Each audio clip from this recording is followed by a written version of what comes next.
since the very beginning, I said I had nothing to do with these crimes. You know, they interrogated me, and I called myself trying to cooperate with them.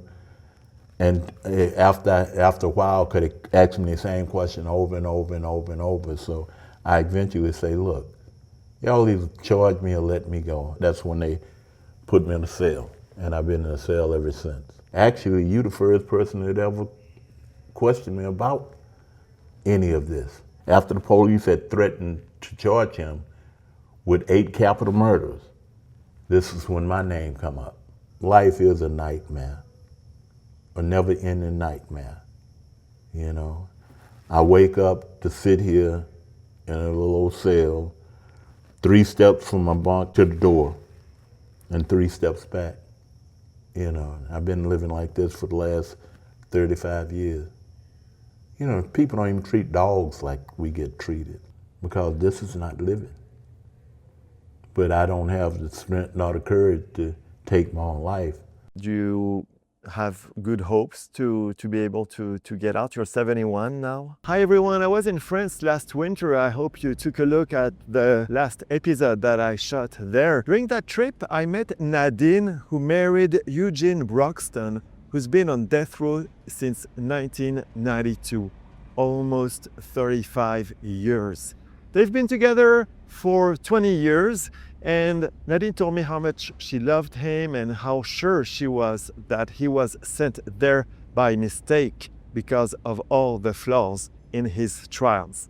Then back home, I read about Eugene on the internet, and nothing of what Nadine told me was mentioned. And there was not even a doubt expressed about his guilt. So I thought it was fair to bring his perspective on the internet.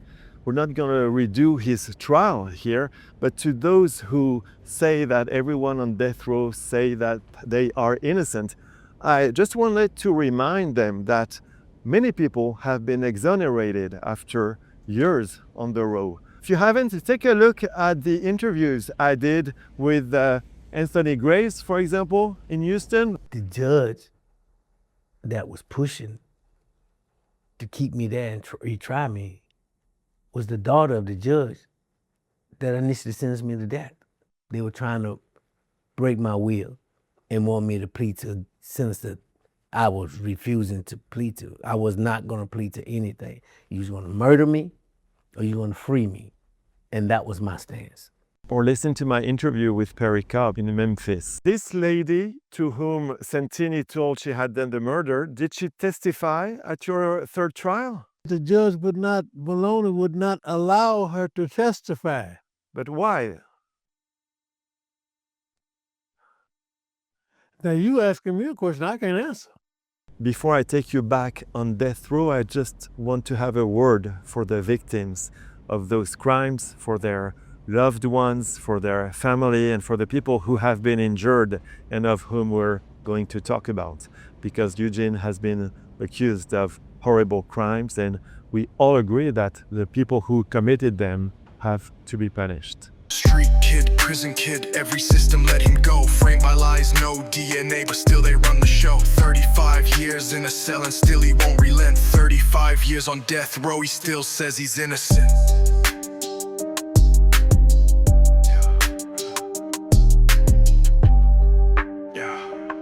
Hi Eugene. Hello. Nice to meet you. Likewise, likewise. Thank you very much for this interview. My pleasure. I wanted people to hear your voice and get to know you and hear your side of your story. We're going to walk through your life step by step. Thank you for agreeing to this interview. Okay. You were born in February 1955 in DeRidder, Louisiana. You were raised by your mother. Tell us about your youth. What do you remember? And tell us about your mother in particular. What kind of woman was she? Well, actually, I was an unwanted child. So, I mean, like, I was a stranger in my own house. But I believe I was a good kid. I used to run around the community hustling. This is how I made money, you know, like picking blackberries, picking figs, picking plums, crawfish, and these were things that I used to do to sell to make money. You know, used to hustle Coke bottles back in the day. You know, you used to get 2 cents a Coke bottle, you know, and that's how I managed to make money. But as far as my mother, you know, it was like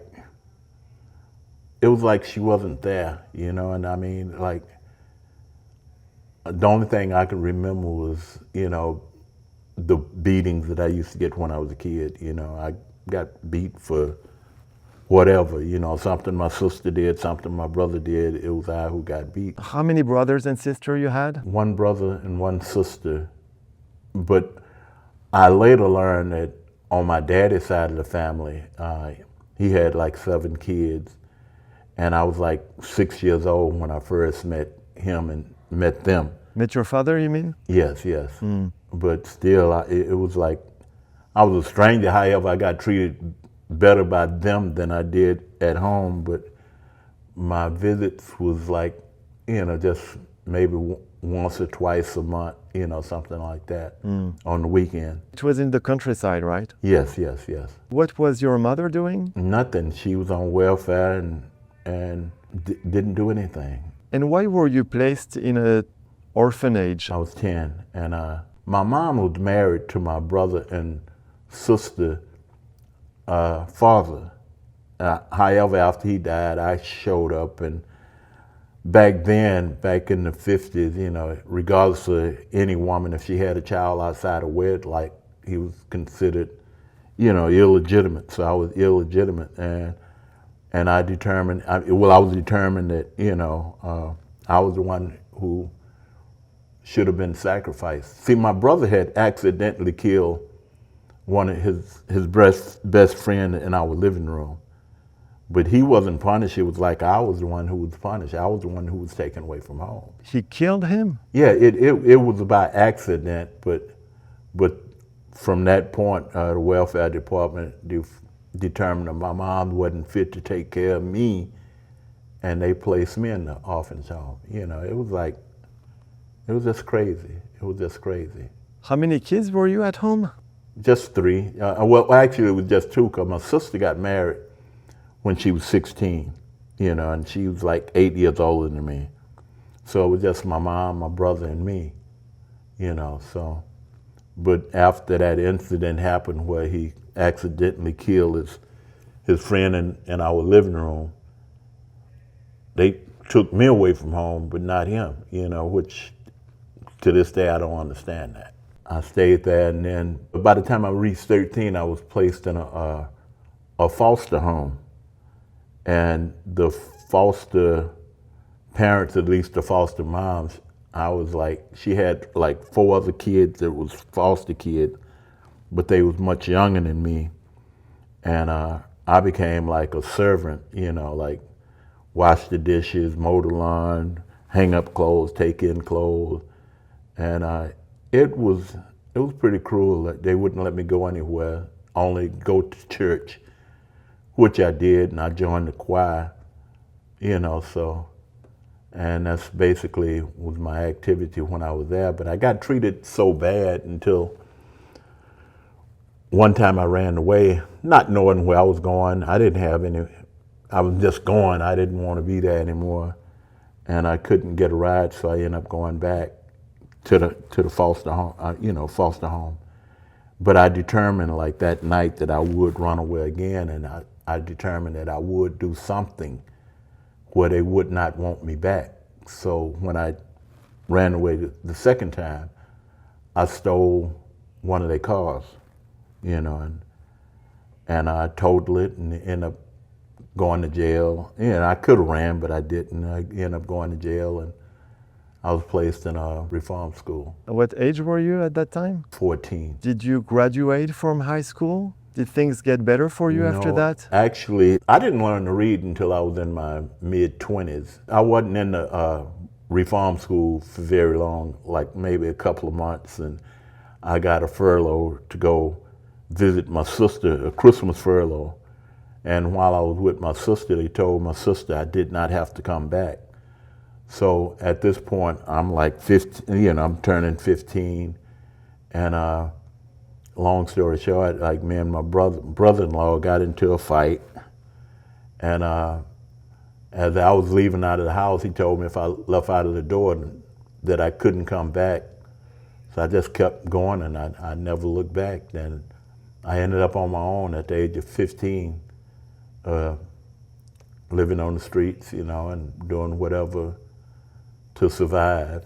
But you were supposed to go back to that center, right? No. They when I went on the Christmas furlough, they told my sister I did not have to come back. It was true. You really didn't have to come back. Yeah. I didn't have to come back. You Wow. know? So you were just in the street by yourself at 15? Yes. You know, and being young, I mean, it wasn't bad. Well, it wasn't bad as it would be, like, because being young, you really don't think of, you know, responsibilities like you do as an adult. So you didn't go to school, of course? No. And even when I did go to school, you know, I never learned to read. And I would tell the teachers, you know, as I got older, hey, I don't know how to read, and they would just literally push me in the back of the class, and, you know, I'd sit there and doodle whatever. I had good attendance. I went to school, my conduct was good, but I never learned to read. So eventually I just got to the point where I'm like, why going? And then I was told I was dumb, stupid, you know.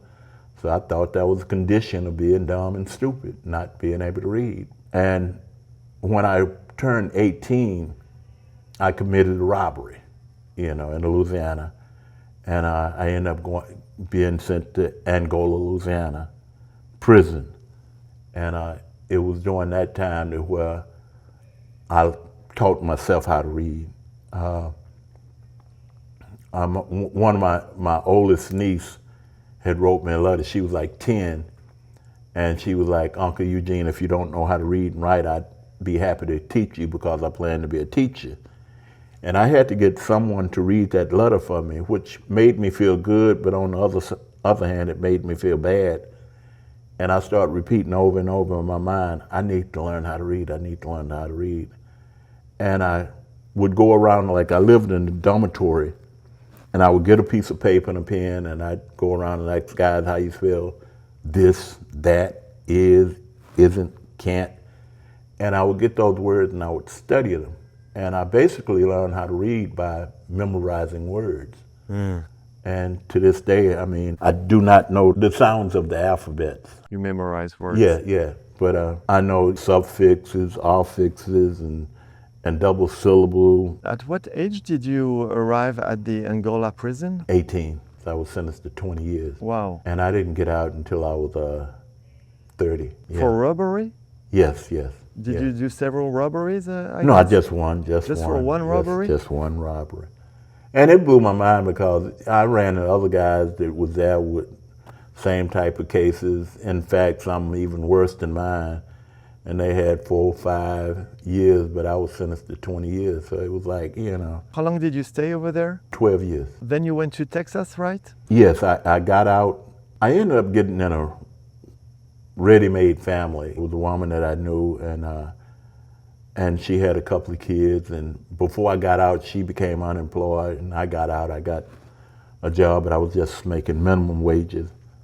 And by the time I get paid and pay bills, I'm broke again. And it's kind of ironic, because I had not learned how to really take care of me, and now I'm trying to take care of a woman and 2 kids.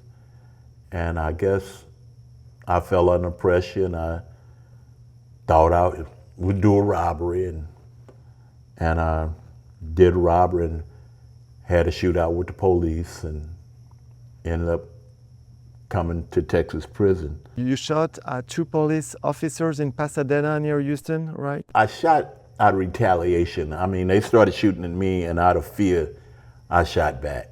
But regardless, anybody who tried to shoot a police, he considered a murderer. So now I got an MO of a robbery and an MO of a murderer, you know, regardless if I shot him not, which I didn't, but just to shoot at a police officer, you considered a murderer. So, but when I ended up coming to TDC, I had vowed I would never, never rob again because I felt fortunate that I wasn't thrown away this time. Did you feel that those 4 years in prison gave you a chance to become a better guy, have better tools for the future, or do you feel it dragged you down? After I got arrested, and I felt awful because, I mean, here was, you know, like I didn't literally ruin the relationship that I had with this woman and her kids. I loved them like I was their father, which I wasn't. And so I felt all kind of guilt. Actually, I had suicidal thoughts, you know. But after I ended up in prison, I was like, okay, well, now since I'm here, I'm going to do my best to take advantage of the education program. See, I was not allowed that when I was in Angola.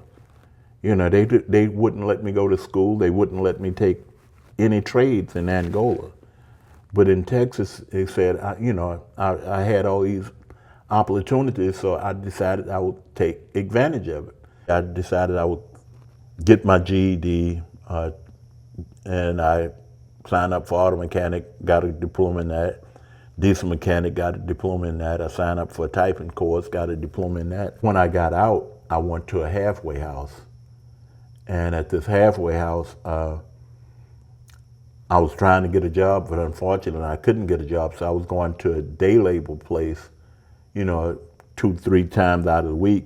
And what little money I was making at the day labor place, I was holding on tight because I know once my time expired there, you know, pretty much on my own because I didn't have no outside support, none.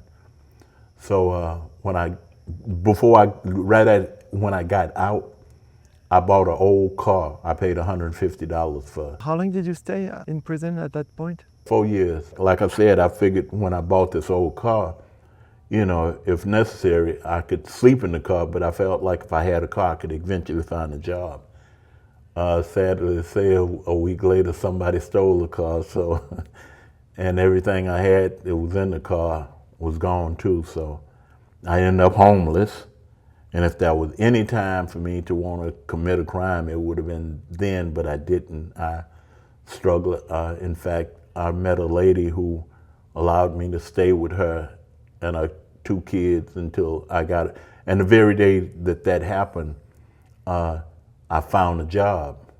And when I got my first check, I moved out because I really didn't know her, and I felt uncomfortable. And I can only imagine how kids felt, you know, here's a stranger, you know, and it wasn't anything romantic, you know, between the woman and I. So I ended up moving into a motel where I was paying like $90 a week. And once again, I'm tight-wad with my money. And I eventually moved to another motel where I was paying $125 a week, which was an upgrade.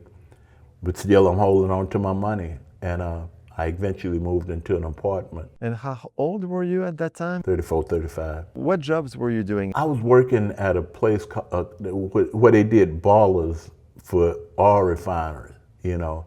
And I ended up getting fired, you know, so it was nothing I did. However, the foreman that worked for me, he said some very disrespectful things to me, and I said some things that I shouldn't have said.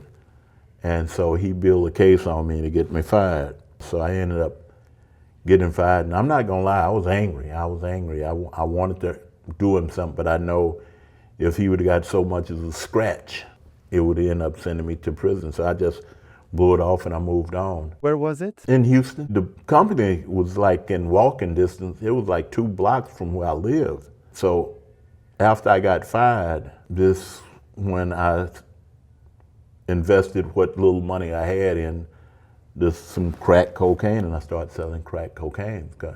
Now I'm feeling like, well, at least I'm not robbing people. I'm not making people buy this. And I only intended to do it for a short period of time and get back, but I got caught up in the fast money and everything to go along with it. So So when the police came at me, this is what I'm thinking, that somebody had snitched me off on selling crack cocaine. So after they ended up apprehending me, one of the police punched me upside my head and said, "You like killing girls." And I'm like, "Man, you got me messed up, you know." And so they put me in the county jail, and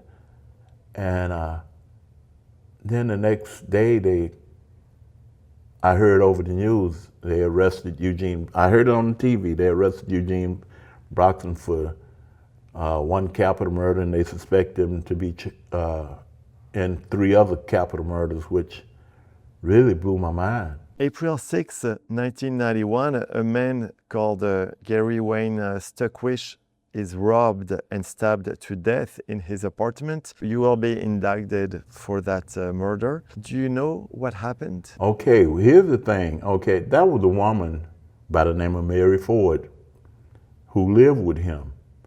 And I met her. So when I learned that he had been murdered, that was a surprise to me.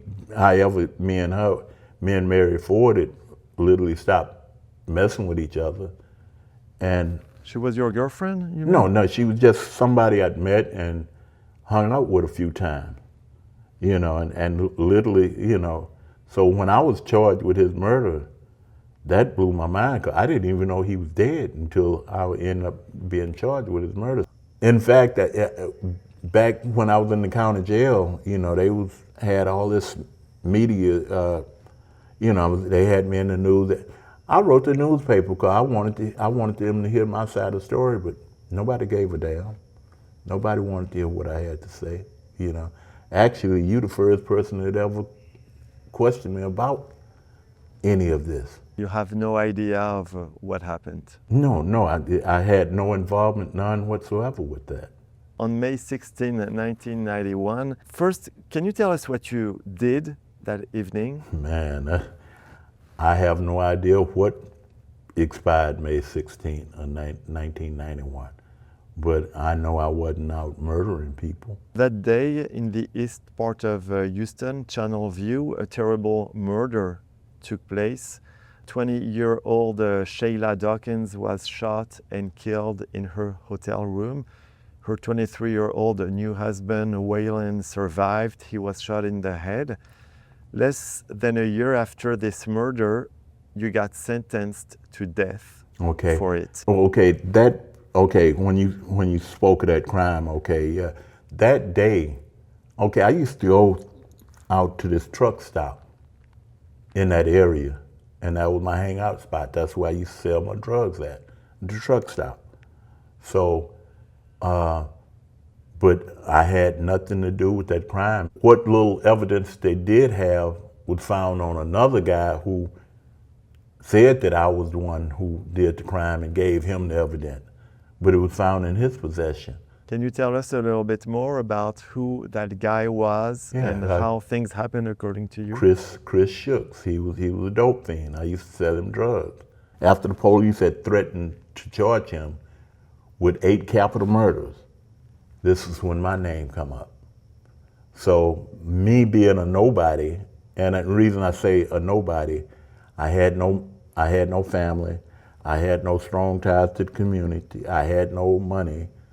So I'm a nobody. Who's gonna question my innocence or my guilt? Nobody. They found fingerprints, they found DNA, a male DNA, but it wasn't mine. And that came out after 2014. Do we know whose DNA it was? Okay, so that's the issue. I don't know. This whole situation is crazy, man. According to you, who killed her? I have no idea. I had no involvement. I have no knowledge of that crime. Do you think it can be Shook? Well, from what my attorneys say, they believe it was Shook. He died of an overdose in 2016. Yeah. Was he a white guy? Yes, he was. White, blonde hair, and blue eyes. No, red hair and blue eyes. I ended up being appointed 2 attorneys that really did me more harm than they did me good. The prosecutors, the judge, and the so-called defense attorneys screwed me around. So after I was sentenced, I get appointed an appeal attorney. He screwed me around. He ended up dying, so my case was remanded. So they appoint me another attorney to do my appeal. And what he had turned in, if they would have ran that, I would be dead, but he died. So my case was once again remanded. Okay, I was given another attorney to do my appeal, and he was really trying to help me, but he withdrew from my case due to the fact that he learned he had brain cancer. So my case was remanded a third time. So by this time it's 2014. So I get appointed another attorney who really looked into my case, and she reached out to a law firm, and this law firm took my case, and right now I have several attorneys working on my case trying to win my freedom. Can you tell us what went wrong? I read that a witness couldn't testify, and a witness said she saw a white man escaping from the scene, for example. I think it was 3 or 4 people who said that they seen 2 white men at the Dawkins room, and they even described what Sheila Dawkins had on when she opened the door. And it was like right there within a few minutes later, all 4 of these witnesses, I think it was 4, all 4 of them heard 2 pops. What they said sounded like gunfire, could have been the backfire of a car, you know.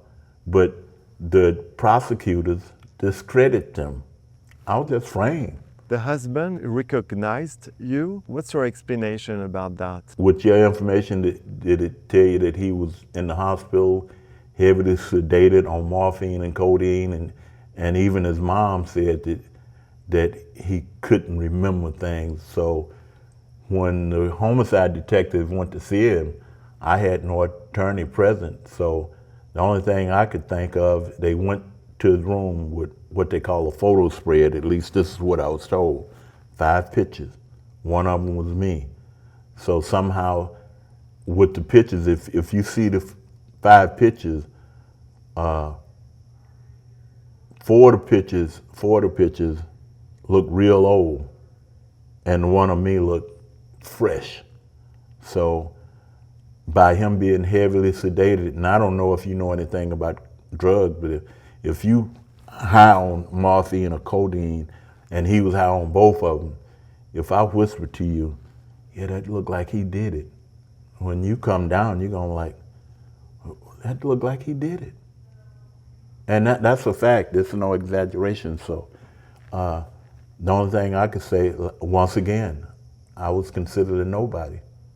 Who would question my innocence? Who would question my guilt? Actually, I'm surprised I'm still alive, you know, with the way things went in the courtroom. You want to say a few words about what Dr. Quijano said? The attorneys that represented me during the resentencing trial, they came to me and they say, well, we got Quijano to testify on your behalf. Can you say what he said? That I would be a continuous threat to society because I'm African American. And that's how I ended up getting my case overturned by Quijano. I've been here 35 years, and if I would be a threat to anybody, I would probably had something worse than possession of hooch, which is homemade wine, or possession of cigarette. And the reason I had cigarettes because they stopped us from smoking in 1995, and they never gave us any Nicorette.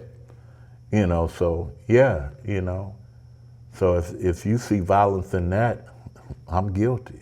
During the sentencing phase, one of the reasons you were sentenced to death is your indictment in 2 other murders that took place between the killing of Gary Wayne Stuckwish and the murder of Sheila Dawkins. Gordon John Miter was abducted and stabbed to death. Albert Krieger was strangled. Other people were also violently robbed.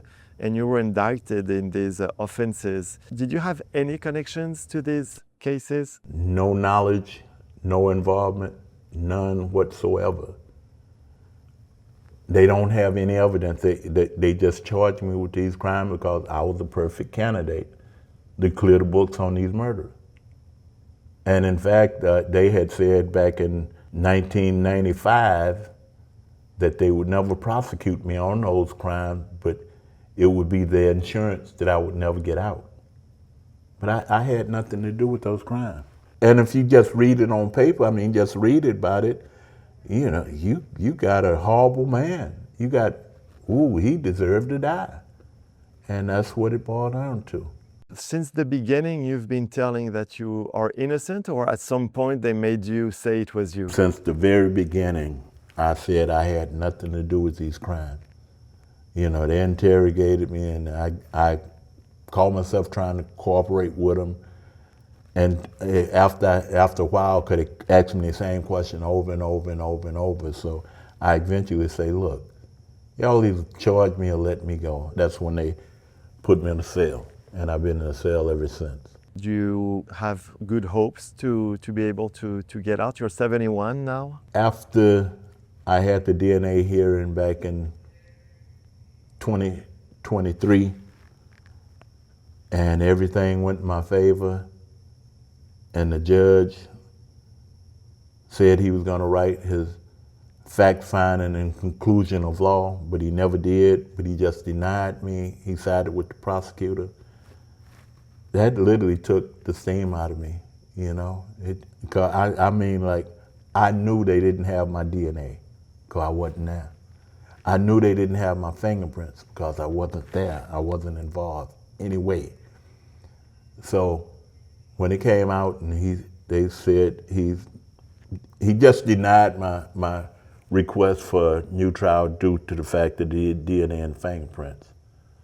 So when that happened, I mean, it knocked the steam out of me. I felt like with that, I should have got granted a new trial, but it never happened. And my attorneys are hopeful, you know, in the federal court, but I'm like, any way the wind blow, it's fine with me. You know, I'm tired of existing like this. Life is a nightmare, a never-ending nightmare, you know. I wake up to sit here in a little old cell, 3 steps from my bunk to the door, and 3 steps back. You know, I've been living like this for the last 35 years. You know, people don't even treat dogs like we get treated. It's crazy the way we get treated. And you see how they brought me up here. I'm chained up like, you know, I could barely walk now, and they, you know, but it don't matter. This is a living nightmare. I just don't have the courage to end it myself. It's just a struggle just to make it through the day sometime. And what's in your mind during all these days? Do you think about your case, or do you think about things completely different to survive? I try to be positive, but it's sometimes it's not easy. You know, now I really don't think about my case anymore. I used to be, you know, scared of dying. I come to the realization death is just another phase of life. We all gonna die. You know, nobody wanna die the way they plan on killing me, but you know, death is just another phase of life. We're all gonna die. So I don't fear death. You know, actually when it comes, I would welcome it because this is not living. But I don't have the strength nor the courage to take my own life. And at this point, you know, I won't take my own life. You have people visiting you? Other than Nadine, I get more attorney visits than anything, but I'm not complaining. I mean, I'm thankful for the fact that they come in, check in on me, and come up here to feed me, you know, here and there. Basically, everybody that I know now, I met through correspondence, and I had several people that was supportive of me, but for the most part, they eventually died. A old enough to be my parents, so they done literally died off since 2017. Can we say a word about your wife, Nadine? She's French. She's supporting you. Yeah, say that's my baby. I mean, that's my baby. We'd have been through hell, but she still. I mean, I've never had anybody to care about me as much as she do. I met her in France, and she really loves you, and she thinks about you. She's raising money also, selling a lot of things on garage sales, things like that to help you. How long have you been together? 24 years. At one point, we wrote each other every day for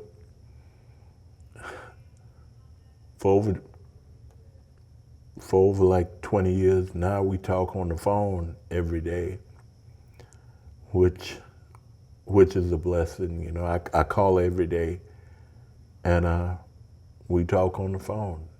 So she's been forever present in my life. And like I said, I'm sorry. Like I said, nobody have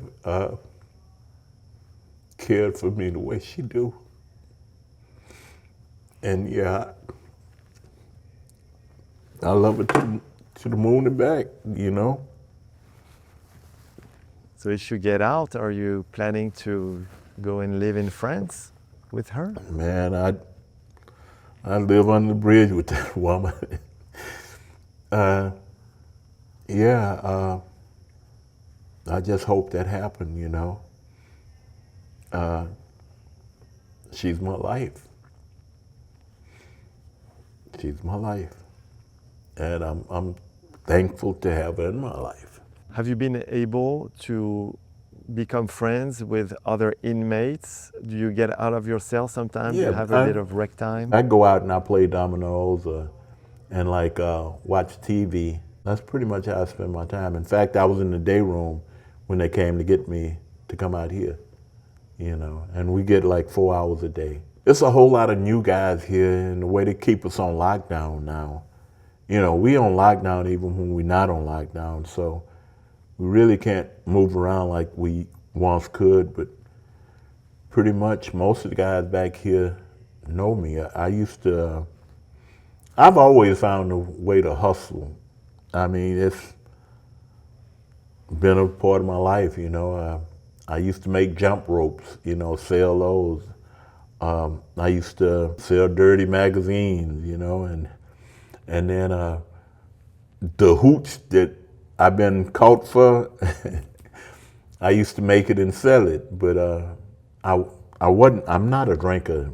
Alcohol, I can't stand it. I got an alcohol poisoning when I was like 13.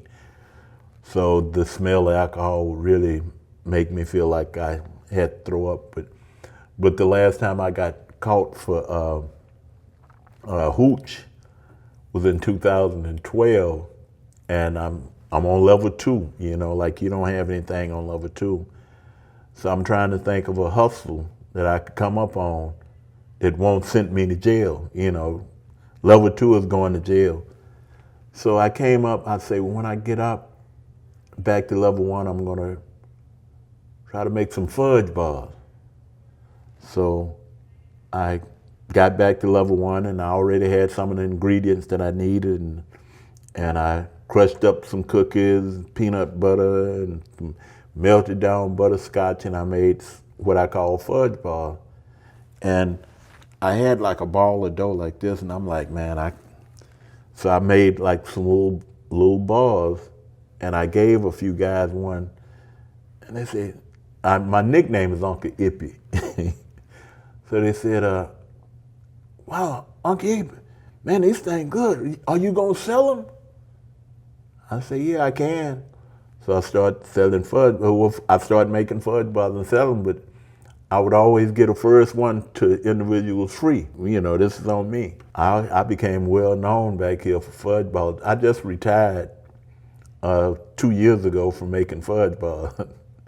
And still to this day, guys ask me, man, when you gonna make some more fudge bars? But that became my biggest and final hustle. And you don't want to do it anymore? Man, I got calluses on my hand from crushing up cookies. So, and now also with the fact that I'm having back problems, is, you know, I'd had to like get on the floor, you know, and like, you know, I got the cookies in a bag and I like take like my mirror and crush them. But now I catch hell just trying to pick something up off the floor. So that's part of the reason why I quit. My back done went out on me. My left hip done went out on me, you know. It ain't no fun getting old. How do you feel your day today? Do you read a lot, or what do you do? Here lately, I've been in so much pain with my back and my hip, and a couple of weeks ago, I was given some pain medication, which did help, but it also made me sleep. So I'd been sleeping a lot, but usually I'll read something. I used to do origamics. You know, I was well known for doing origamics. So I would make origamics and just give them away. But I ended up wrestling with the mailroom because for some reason they didn't want me to have origamic paper, which don't make sense. And then like that was the time where I would mail them out. And so they started taking them loose. So the people I would send them to, and they was like, well, I got your letter, but the origamic, they unfolded. So I filed a grievance. It's just been one thing after another, but I got real good with doing the origamics, and I motivated other guys to do them too. So I guess you could say I've been a motivator to a degree. We're out of time now, so we need to stop. Yeah. Is there something else that you would like to add that you think we didn't say? What has been in the media, been on the internet, or, you know, about me, that's a bunch of lies. You know, I had nothing to do with this crime. You know, and that's why I told you, I would not say anything to discriminate myself because I had no involvement in it. And when the attorneys took my case pro bono, man, I cried, you know, because I had been trying for years to get attorneys to take my case. And this law firm took my case and said they in it for the whole haul. So that has been a tremendous blessing. Thank you very much, Eugene. So now there's going to be your voice on the internet too. So I thought it was important. Okay. Thank you very much for your trust and for this interview. Thank you for having me. You know, you're the first person to really have came up here to want to hear my side of the story on this issue, which I'm happy to share. It was a pleasure meeting Eugene. And before I tell you one more word about him, I wanted to show you this very beautiful church. I'm in Antigua, Guatemala, and I love this Baroque facade and the Corinthian columns. Thousands of people come here to worship the first saint of Guatemala, San Jose de Betancourt. But these people don't know what took place here in 1908. To explain you that, let me take you to the eastern wall of that church, this way. At that time, this church was abandoned. It stayed like this for decades. At the beginning of the 20th century, Guatemala was ruled by rich landowners. The indigenous population was very poor. There was almost no middle class. And look at that plaque here. It says that Pedro Cofino and Ramon Palencia were unjustly shot right here. At that time, the president of Guatemala was Manuel Estrada Cabrera. He could kill anyone in the opposition or just suspected of being in the opposition. And it is said that the prisoners decided who would be shot by drawing dots. The United States supported this regime because it protected Americans' interests and offered large concessions to the United Fruit Company, including large tracts of land for banana plantations. Let's come back to Eugene. As you can see, he's feeling very lonely, so don't hesitate to send him a message. I explain how to do that at the end of my interview with fellow death row inmate Tyrone Williams. Before we wrap up this video, I wanted to thank you all for your comments on the YouTube channel. I really appreciate the balance, the thoughtful tone, and let's say the carefully crafted wording that makes it possible to have such a nuanced and respectful debate. Thank you again. Born unwanted, beat down, made to hustle just to eat. Blackberries, coke bottles, bare feet on burning streets, thrown in homes and locked in cages. Life was cold and distant. Learned to read behind bars, built a mind through pure resistance. Street kid, prison kid, every system let him go. Framed by lies, no DNA, but still they run the show. 35 years in a cell and still he won't relent. 35 years on death row, he still says he's innocent.